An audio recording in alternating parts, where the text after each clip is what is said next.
అమ్మా మళ్ళీ సార్ అమ్మా సార్ మంగపతితో గుర్తుండిపోయే క్యారెక్టర్ చేశారు మీరు ఆల్రెడీ. సో దండోరాలో ఎలా ఉండబోతుంది, అంటే మంగపతిని మించి ఉండబోతుందా, అంటే చాలా దాచుంచారు ఆ లుక్స్లో అర్థమవుతుంది. సో ఎలాగో ఉండబోతుంది, సీరియస్ క్యారెక్టర్ చేయబోతున్నారా ఏంటి అని మళ్ళీ. సో సినిమా చూస్తున్నప్పుడు మాత్రం వీడు ఏంటి అనేది అర్థం కాకుండా ఉంటుందమ్మా. ఆ స్క్రీన్ ప్లే గ్రిప్ అయితే ఉంటుంది ఆ క్యారెక్టర్కి. ఎక్స్పెక్ట్ చేయొచ్చు క్యారెక్టర్ని. ఓకే, అంటే ఏదో ఉంది, ఈ పాత్రలో ఏదో ఉంది అనే టెన్షన్ మాత్రం కంటిన్యూ అవుతూనే ఉంటుంది. అందులో సాంగ్లో కూడా చూసినట్లయితే పరువు హత్య గురించి ఒక లైన్ ఉంది.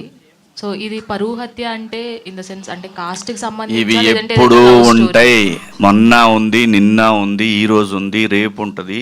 మనుషులు సమాజం ఉన్నంత కాలం పరువు హత్యలు ఉంటానే ఉంటాయి. మనం వాటిని ఖండిస్తూనే ఉంటాము.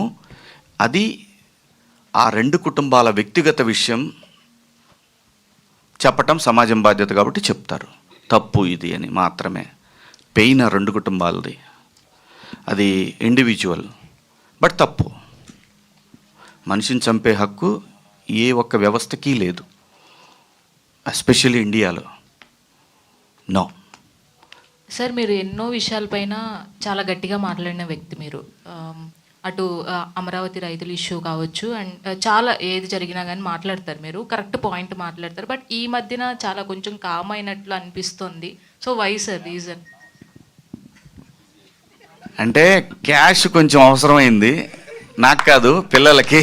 వాళ్ళ బరువు బాధ్యతలు తీసుకోవాల్సిన సమయం వచ్చింది కాబట్టి ఇంకా కొన్నాళ్ళు పోతే మనకు కూడా పాత్రలు మరీ వెనకాల నిలబెడతారు. ఏదోటి ఇస్తారు, ఎంతో కొంత ఇస్తారు, కానీ వెనకాల నిలబెడతారు. ఈ లోపు ఎంతో కొంత వెనకేసుకోవాలి, తప్పదు కదమ్మా. బతకాలి అని అంటే, లేకపోతే రాస్తారు ఒక దాంట్లో వేస్తారు, చూడు పాపం నిన్నటి దాకా ఎలా బతికిన మనిషి అలా వెళ్తూ ఉన్నాడు, ఒక లైక్ వేసుకోండిరా. ఇలాగే ఉంటుందమ్మా పరిస్థితి.